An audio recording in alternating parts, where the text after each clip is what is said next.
अस्सलाम वालेकुम वरहमतुल्लाहि वबरकातुहू। खैरियत से हैं आप सब लोग। मैं और मेरी फैमिली भी अल्हम्दुलिल्लाह ठीक है और मैं उम्मीद करती हूँ आप सब भी खैरियत से होंगे। और मैं आज आपके नज़दीक फिर से एक दुआ बताऊंगी, मगर उससे पहले मैं आपको एक बहुत तकलीफ़ दी खबर सुनाना चाहती हूँ। आप लोगों ने सबने देख ही रखा होगा कि मुख्तार अंसारी जो हैं, जो 5 बार MLA रहे हैं और उनका निधन हो गया है, इंतकाल हो गया है उनका।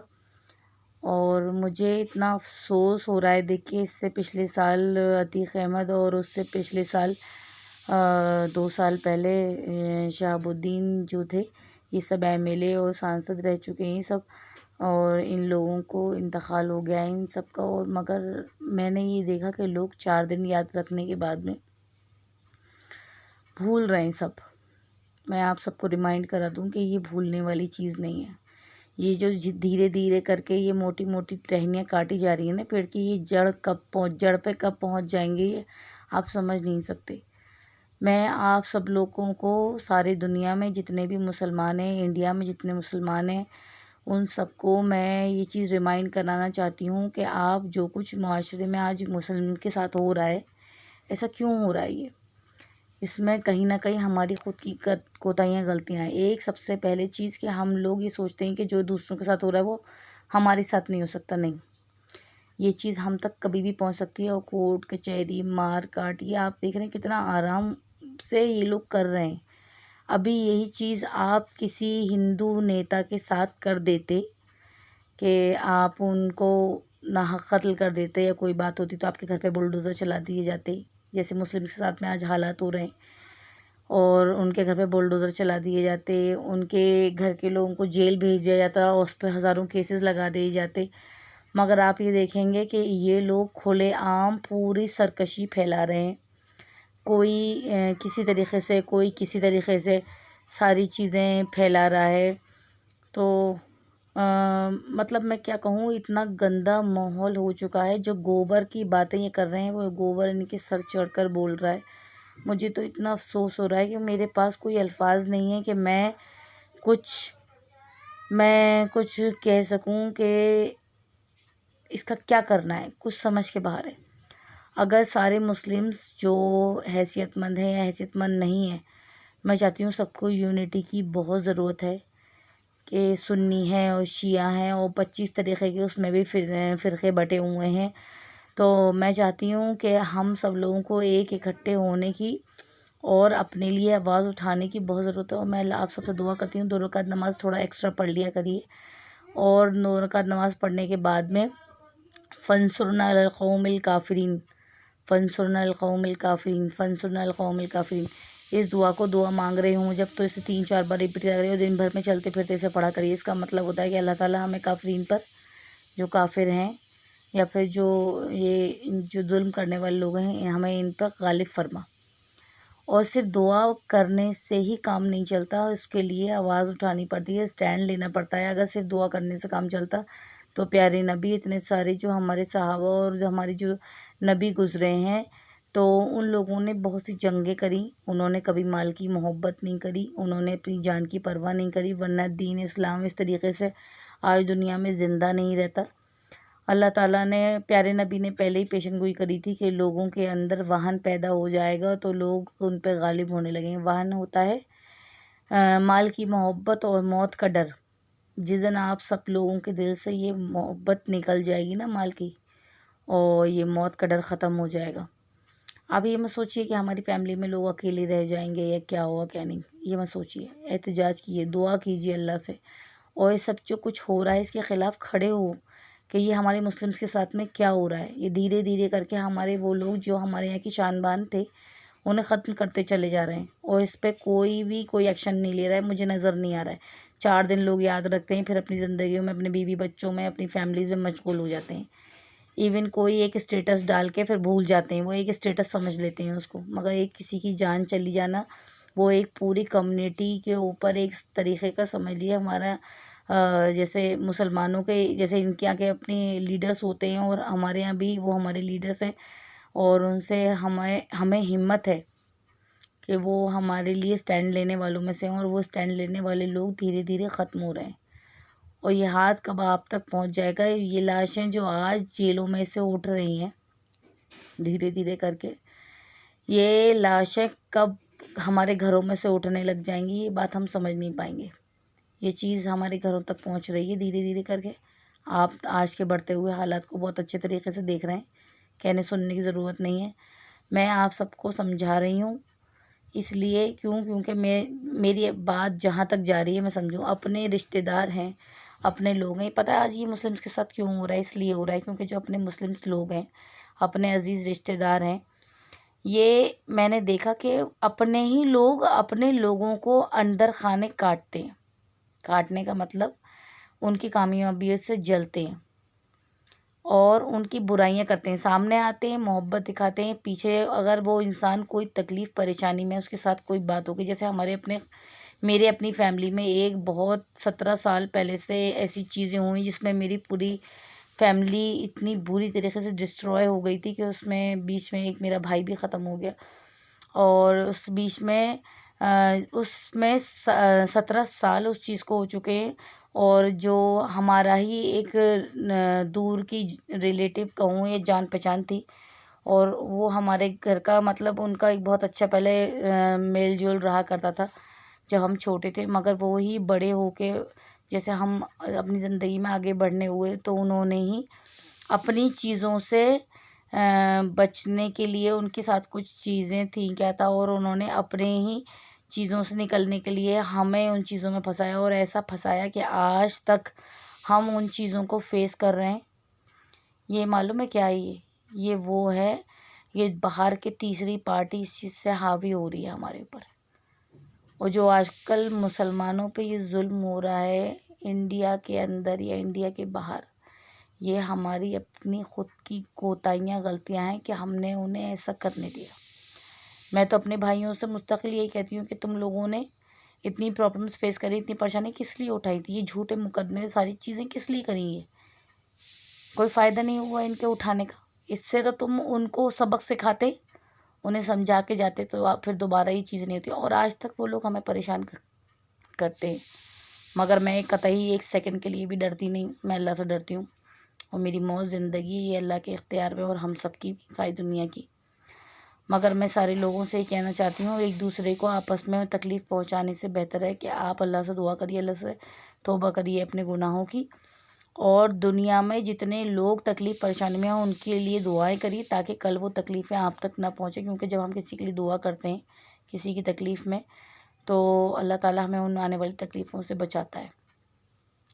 तो मेरे इस जो मैंने आज ये वीडियो में डाल रही हूँ, इसे जितना हो सके आप लोग प्लीज़ अपने रिलेटिव्स में और अपने तमाम मुस्लिम भाइयों में, सारे लोगों में इसको शेयर करें, और मेरे चैनल को लाइक करें, सब्सक्राइब करें। मैं एक ये मोटिवेशनल वीडियो के तौर पर आप लोगों को पेश कर रही हूँ। मैं ये चाहती हूँ कि आप हमारी कौम को मोटिवेट करें, सारे लोग मिलके एक दूसरे से नाइत्तेफाकियों को ख़त्म करें, अपने बच्चों को पढ़ाएं, ख़ुद भी पढ़ें जो अगर इस लायक हैं कि वो स्टडी कर रहे हैं, और आने वाले लोगों के लिए दुआ करें कि अल्लाह आदिल बादशाह मुकर्रर फरमाए, ताकि इन ज़ालिमों से हमारा पीछा छूटे। जो हम पे जुल्म हो रहा है इसके ख़िलाफ़ कोई हमें एहतजाज भी नहीं करने दे रहा है, और इस जुल्म से निजात के लिए दुआएं करें अल्लाह से। क्योंकि अल्लाह की आवाज़ ऐसी है कि अगर हमारे एहतजाज से भी फ़र्क नहीं होगा तो अल्लाह ताला अपने एक इस छोटे से कुन से पूरे तख्ता पलट कर देने वाली ताकत रखता है, उसके लिए कोई बड़ी बात नहीं। तो मैं उन सारे लोगों से भी यही कहना चाहती हूँ कि जो लोग इस तरीके से जुल्म पे आमादा हैं, अगर यही चीज़ें उनकी अपनी फैमिली या उनके साथ में करी जाती तो उन्हें कैसा लगता। और मुसलमानों को गलत समझने वाले लोगों के साथ में इसको सबसे पहले मैं ये कहना चाहती हूँ कि आप नज़र दौड़ा के सबसे पहले ये देखें कि आप जो मुसलमानों को बुरा कहते हैं या उन्हें बुरा समझते हैं या उनकी तकलीफ़ों पे खुश होते हैं, सबसे पहले तो किसी भी धर्म में ये नहीं सिखाया गया कि आप किसी को तकलीफ़ पहुंचाइए और खुश हों उस पर। हमारे यहाँ तो बिल्कुल नहीं है ऐसा कि कभी किसी को तकलीफ़ में देखें और खुश हों, नहीं, वो चीज़ आप तक पहुँचने में टाइम नहीं लगेगा। तो दूसरों की तकलीफ़ों पे हंसना और उस पर जुल्म होते देखकर खुश होने वाले लोग इंसान ही नहीं होते, धर्म तो दूर की बात होती है।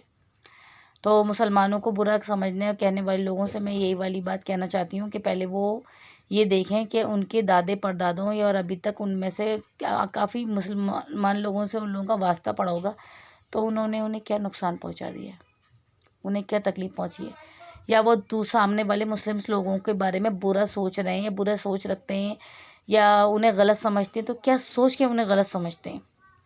क्या वो चंद लोगों की वजह से बुरा समझते हैं कि वो जो बैठ के स्पीच दे रहे हैं और ये सोशल मीडिया और मीडिया के थ्रू जो ये अफवाहें फैलाई जाती हैं उल्टी सीधी इनके ख़िलाफ़, ये उल्टा सीधा मुस्लिम्स के ख़िलाफ़ पता ही क्यों है? क्यों मुस्लिम्स हमेशा हक़ की बात करते हैं, अच्छी बात करते हैं। ये डरते हैं कहीं ऐसा ना हो कि हम लोग गालिब आ जाएं इन पे। बेटे आ रही हूँ, अभी आ रही हूँ, नूनू आ रही हूँ। ये मेरा बेटा रो रहा है पीछे से, मगर मैं इस वीडियो को बनाना बहुत ज़रूरी था। और दुआ करिए और अपने हाथ पैर का इस्तेमाल करिए, इस वीडियो को शेयर कीजिए और जितना हो सके एहतजाज करने की कोशिश कीजिए ताकि ये लोग जो जुल्म कर रहे हैं ये जुल्म होना रुके। कि हमारे अपने लोग अगर उन्होंने जेलों में डाल भी दिए हैं, गलत फर्जी केसेस लगाए हैं या जायज़ केस लगाए, तो उसका मतलब ये नहीं है आप अंदर खाने उन्हें निकालिए मारिए। अभी अभी में मेरे सामने ये चौथा केस हुआ है। मैंने कितने लोग देखे। सबसे पहले मैंने शहाबुद्दीन जो 5 बार शायद यानी 3 बार MLA रह चुके हैं। फिर उसके बाद मुनीर मेहताब, उसका देखा मैंने भी, उसका सेम केस था। फिर उसके बाद मैंने पिछले साल अतीक अहमद का देखा, उनका भी सेम, उनका तो मर्डर ही कर दिया था मीडिया के सामने और उन्हें भागते हुए दिखाया। आज तक उन लोगों का कोई पता ठिकाना नहीं है, कौन मार के गया क्या गया सब भूल गए लोग। और आज इन्हें भी धीरे, उन्होंने तो पूरे अपने भाई से एक बात कही कि उन्हें स्लो पॉइजन दिया जा रहा था और धीरे धीरे करके उनकी तबीयत ख़राब हो रही थी। पिछली बार 40 दिन पहले भी उन्हें 18 इंजेक्शंस दिए जा रहे थे, जिसकी वजह से उनकी तबीयत थोड़ी ठीक हुई, मगर वो बार बार तबीयत बिगड़ रही थी। और एट लास्ट अभी 2 दिन पहले मैंने उनका वीडियो देखा तो उन्होंने, भाई ने कहा उनके कि उन्होंने सब बात बताई कि इन्हें पॉइज़न दिया है। और मैं सोच रही हूँ ये डॉक्टर्स क्या हैं, ये डॉक्टर्स जो ऐसी चीज़ों में इनका साथ दे रहे हैं। और ये पुलिस क्या पुलिस है? मैं समझती हूँ इन दोनों लोगों को एक शायद शपथ दिलवाई जाती है, ओथ होती है, जिसमें ये कसम खाते हैं कि हम सारी ज़िंदगी जो है लोगों के काम आएंगे और उनकी मदद करेंगे, अपनी नींद अपनी फैमिली कुछ नहीं देखेंगे। और यही लोग खड़े होकर इस जुल्म में भागीदार बनकर और ये सब चीज़ें करवा रहे हैं। कैसे करवा रहे हैं, कैसे हो रहा है ये सब आपकी नज़रों के सामने। अपने गिरेबान में झांकिए। चंद पैसों की खातिर आप दूसरों लोगों की ज़िंदगियों से खेल रहे हैं। वो पैसा आपके काम आएगा? वो पैसा आपके कभी काम नहीं आएगा। वो पहुंच आपके कभी काम नहीं आएगी जो आप दूसरों को तकलीफ़ दे के आगे बढ़ रहे हैं या पैसा कमा रहे हैं। वो चीज़ जो आप दूसरों को आज दे रहे हैं वो आपको कल फेस करनी पड़ेगी और आपकी औलाद को भी। और अल्लाह ताला इंसान को वहाँ तकलीफ़ देता है जहाँ वो तसव्वुर नहीं करता। तो दूसरों पर जुल्म करना बंद करिए।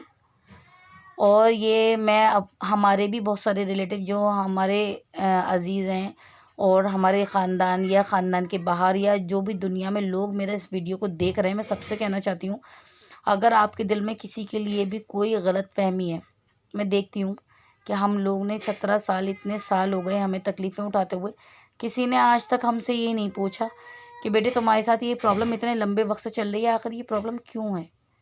क्या तुम्हारे पैसों की कमी की वजह से ये काम तुम्हारा अभी तक हो नहीं पा रहा जो इतने लंबे वक्त से चल रहा है?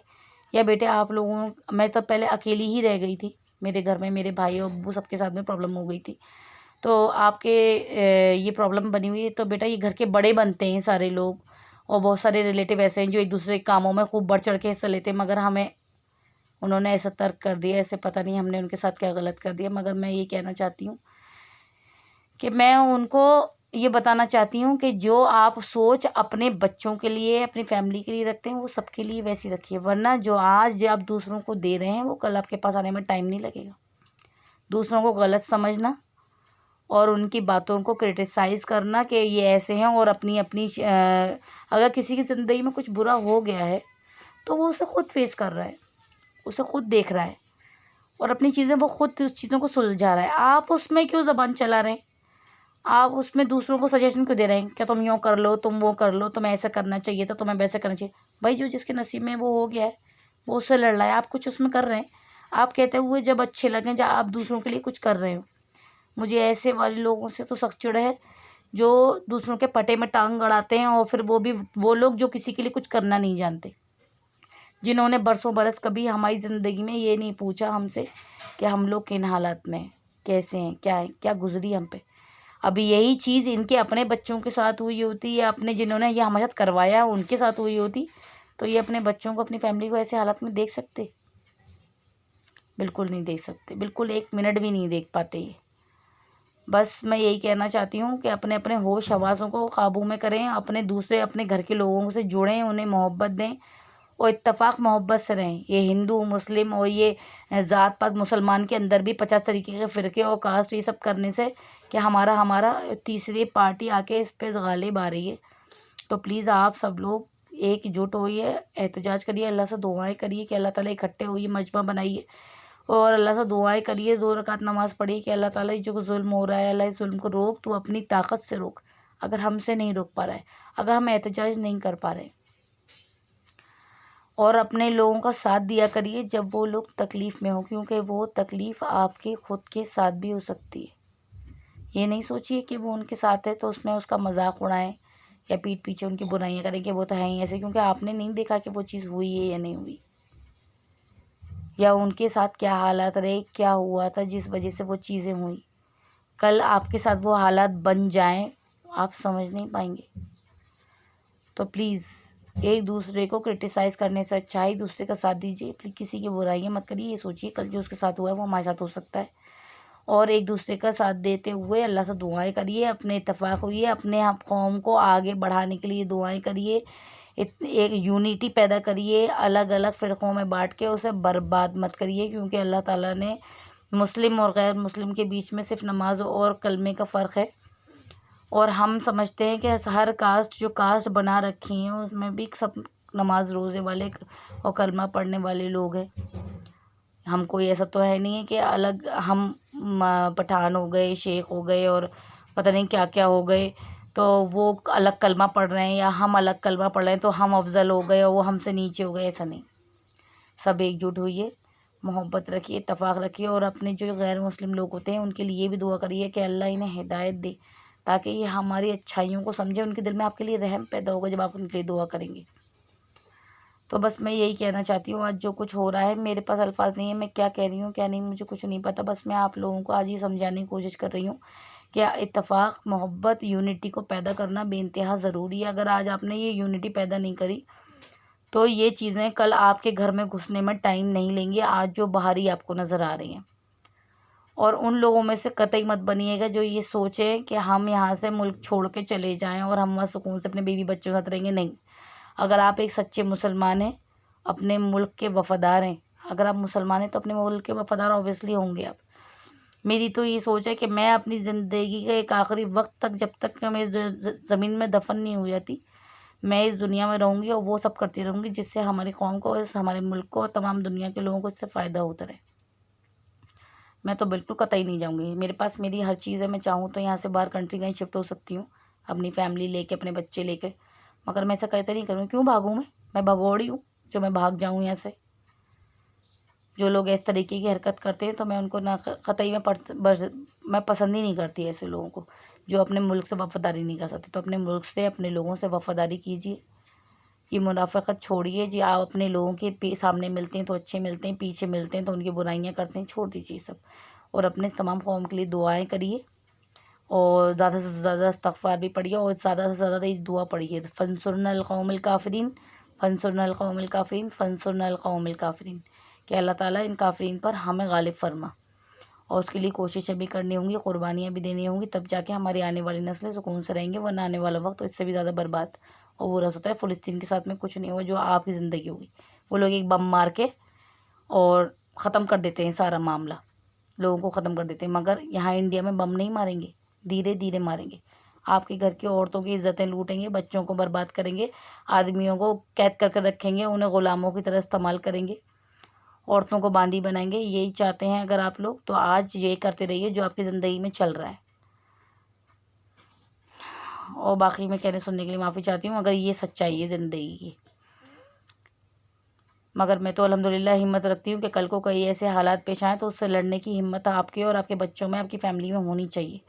तो एकजुट हो जाइए और दुआएं करिए अल्लाह से, और मेरे इस मैसेज को सारी दुनिया के लोगों में, सारे मुस्लिम्स में, इवन अपनी फैमिली अपने ख़ानदान में तो इसे फॉरवर्ड कर दीजिए, ताकि वो लोग जो भटके हुए हैं अभी भी अपने तेरे मेरे में लगे हुए हैं, तो वो अपनी ज़िंदगी में वापस आ जाएं ईमान पे। ईमान को मजबूत करिए। और मैं फिर अब आपके लिए दुआएं करूँगी इंशाल्लाह, और आप मेरे लिए दुआएं करें और सबके लिए दुआएं करें कि अल्लाह सब अच्छा रखे और कहा सुना माफ़ करें जो भी बुरा लगा।